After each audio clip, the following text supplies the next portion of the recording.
Welcome to my channel. My channel. Welcome to my Akash channel.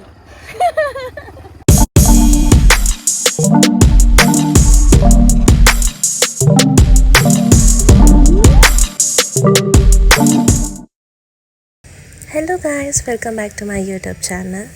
Actually Dasara ಟೈಮಲ್ಲಿ ಇದನ್ನ upload ಮಾಡಬೇಕಾಗಿತ್ತು, but ನನಗೆ ದಸರಾ ಆದಮೇಲೆ ನೀವು ವೀಡಿಯೋದಲ್ಲೇ ಗೊತ್ತಾಗುತ್ತೆ ಎಷ್ಟು ಮಂಜಿತ್ತು ಅಲ್ಲಿ. ಆ ಟೈಮಿಂದ ನನಗೆ ಸಿಕ್ಕಾಪಟ್ಟೆ ಹುಷಾರು ತಪ್ಪದೆ ನಾನು. ಸೊ ಹಾಗಾಗಿ ನನಗೆ ವೀಡಿಯೋನ ಅಪ್ಲೋಡ್ ಮಾಡೋಕ್ಕಾಗಿಲ್ಲ. ಲಿಟಲ್ ನನಗೆ 1 ತಿಂಗಳು ತಗೋತು ನನಗೆಲ್ಲ ಸರಿ ಹೋಗೋಕ್ಕೆ. ಹಾಗಾಗಿ ಈಗ ಇದನ್ನ ಅಪ್ಲೋಡ್ ಮಾಡ್ತಾಯಿದ್ದೀನಿ.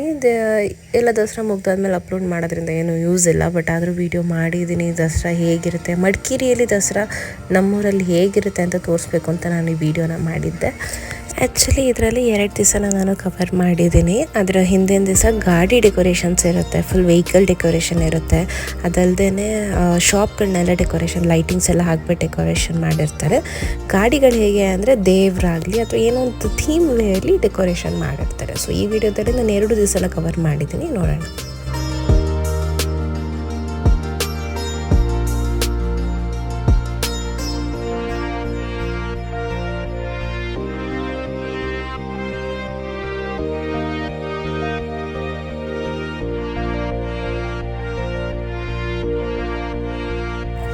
ಬರೀ ಡೆಕೋರೇಷನ್ ಮಾತ್ರ ಅಲ್ಲ, ಇಲ್ಲಿ ಯಾರು ತುಂಬ ಚೆನ್ನಾಗಿ ಡೆಕೋರೇಷನ್ ಮಾಡಿರ್ತಾರೆ ಅಂತ ನೋಡಿ ಅದರಲ್ಲಿ ಫಸ್ಟ್, ಸೆಕೆಂಡ್, ಥರ್ಡ್ ಪ್ರೈಸ್ ಕೂಡ ಕೊಡ್ತಾರೆ. ಆ್ಯಂಡ್ ಗಾಡಿಗಳ ಡೆಕೋರೇಷನ್ಗೆ ಅಷ್ಟೇ ಪ್ರೈಸ್ ಅಂತ ಅಲ್ಲ, ಏನು ದೇವಸ್ಥಾನ ಕಡೆ ಅವರೆಲ್ಲ ತೇರುಗಳು ಮಾಡಿ ತೇರಿಂದ ಅದೇನು ಶೋ ಕೊಡ್ತಾರೆ ಅಲ್ವಾ, ಆ ಶೋಗೂ ಕೂಡ ಪ್ರೈಸ್ಗಳಿರುತ್ತೆ, ಫಸ್ಟ್, ಸೆಕೆಂಡ್, ಥರ್ಡ್ ಅಂತ. ಸೊ ಪ್ರತಿಯೊಂದು ಶೋಗೂ ಟೈಮಿಂಗ್ಸ್ ಕೂಡ ಕೊಟ್ಟಿರ್ತಾರೆ. ಮೊದಲೇ ನ್ಯೂಸ್ ಪೇಪರ್ ಆಗಲಿ ಇಲ್ಲಾಂದ್ರೆ ಸೋಷಿಯಲ್ ಮೀಡಿಯಾದಲ್ಲಿ ಮೊದಲೇ ಟೈಮಿಂಗ್ಸ್ ಕೊಟ್ಟಿರ್ತಾರೆ. ಈ ತೇರು ಈ ಜಾಗದಲ್ಲಿ ಇಷ್ಟೊತ್ತಿಗೆ ಅದು ಹೊರಡುತ್ತೆ, ಇಷ್ಟೊತ್ತಿಗೆ ಅದು ಶೋ ನಡೆಯುತ್ತೆ ಅಂತ. ಸೊ ಅದು ನಿನ್ನ ಜಾಗದಲ್ಲೇ ಇರುತ್ತೆ, ನಾವು ಅಲ್ಲಿ ಹೋಗ್ಬಿಟ್ಟು ಆ ಟೈಮ್ಗೆ ಆ ಶೋನ ನಾವು ನೋಡ್ಬೋದು. ಸೊ ಹೀಗೆ ಈವೆಂಟ್ಸ್ಗಳಿರುತ್ತೆ 2 ದಿವಸನೂ. ಹಾಗೆಯೇ ನೆಕ್ಸ್ಟ್ ಡೇ ತೇರೆಲ್ಲ ಹೇಗಿರುತ್ತೆ ಅಂತ ನಾನು ಕಂಪ್ಲೀಟ್ ವೀಡಿಯೋದಲ್ಲೇ ತೋರಿಸ್ತೀನಿ, ನೀವು ನೋಡಿ. ಎಲ್ಲರೂ ಮೈಸೂರು ದಸರಾ ನೋಡಿರ್ತೀರ, ಆದರೆ ಮಡಿಕೇರಿ ದಸರಾ ಯಾವ ಥರ ಇರುತ್ತೆ, ಹೇಗಿರುತ್ತೆ ಅನ್ನೋದು ಪ್ರತಿಯೊಂದನ್ನು ನಾನು ಇರ್ತೀನಿ. ಇಲ್ಲಿ ತೇರುಗಳೆಲ್ಲ ಇರುತ್ತೆ. ಪ್ರತಿಯೊಂದು ತೇರಲ್ಲೂ ಪ್ರತಿಯೊಂದು ಸ್ಟೋರಿನ ಇದು ಮಾಡ್ತಾರೆ. ತೇರುಗಳಂದರೆ ಅಲ್ಲಿ ಇರೋ ಮಡಿಕೇರಿಯಲ್ಲಿ ಇರೋ ಎಲ್ಲ ದೇವಸ್ಥಾನದ ಸಂಘಗಳು ಇದನ್ನು ಮಾಡ್ತಾರೆ. ಒಂದೊಂದು ದೇವಸ್ಥಾನದ್ದು ಒಂದೊಂದು ತೇರುಗಳಿರುತ್ತೆ, ಒಂದೊಂದು ಸ್ಟೋರಿಗಳಿರುತ್ತೆ ಆ ತೇರಲ್ಲಿ. ಸೊ ಅದು ಹೇಗಿರುತ್ತೆ ಅಂತ ನೋಡೋಣ ಬನ್ನಿ. ಹಾಗೆಯೇ ತೇರಲ್ಲಿ ಏನೇ ನಡೆದ್ರೂ, ಏನೇ ಶೋ ನಡೆದ್ರೂ ರಾತ್ರಿಯಿಂದ ಹಿಡಿದು ಬೆಳಗ್ಗೆವರೆಗೂ ನಡೆಯುತ್ತೆ. ಬಿಕಾಸ್ ಅದು ಸ್ಟಾರ್ಟ್ ಆಗೋದೇ ರಾತ್ರಿ 11 ಗಂಟೆಯಿಂದ ಬೆಳಗ್ಗೆ 4 ಗಂಟೆ 5 ಗಂಟೆವರೆಗೂ ಇರುತ್ತೆ. ಸೊ ಎಲ್ಲ ಜನರು ಅಷ್ಟೇ ಮಾರ್ನಿಂಗ್ ಎಲ್ಲ ಮಲ್ಕೊಂಬಿಟ್ಟು ರಾತ್ರಿ ಎಲ್ಲ ಆಚೆ ಬರ್ತಾರೆ.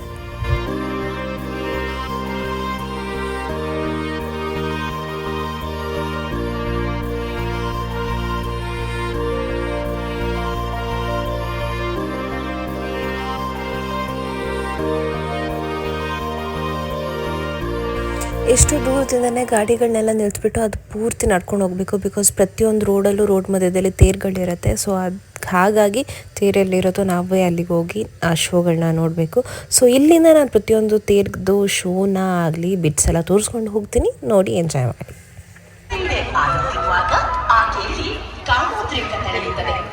ಆ ಸಮಯದಲ್ಲಿ ಅಲ್ಲಿಗೆ ಬಂದ ದ್ರುಮಿಳ ಎಂಬ ಗಂಧರ್ವನು ಆಕೆಯ ಸೌಂದರ್ಯಕ್ಕೆ ಮನಸೋತು ಹೇಗಾದರೂ ಇವಳನ್ನು ಸೇರಬೇಕೆಂದು ಉಪಾಯಗೊಳಿಸಿ ಆಕೆಯ ಪತಿ ಉಗ್ರಸೇನನ ರೂಪ ತಾಳಿ ಪದ್ಮಾವತಿಯನ್ನು ಸೇರುತ್ತಾರೆ. ಕೊನೆಗೂ ಪದ್ಮಾವತಿಯು ತನ್ನ ಸಂಘವಿರುವ ವರುಣನ ಅಟ್ಟಹಾಸ ಮಿತಿ ಮೀರುತ್ತಿದೆಯಲ್ಲ. ನನ್ನ ಈ ಕಂದನನ್ನು ನಂತರವರ ಗೋಕುಲಕ್ಕೆ ಹೇಗೆ ಕೊಂಡೊಯ್ಯಲಿ? ವರುಣದೇವ ದಯಮಾಡಿಸು, ನನ್ನ ಕಂದನನ್ನು ಕಾಪಾಡು. Vasuki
karena gue tuh dulu belajar kepala bahasa Belanda dulu bahasa manik dan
ವೇದಿಕೆಯ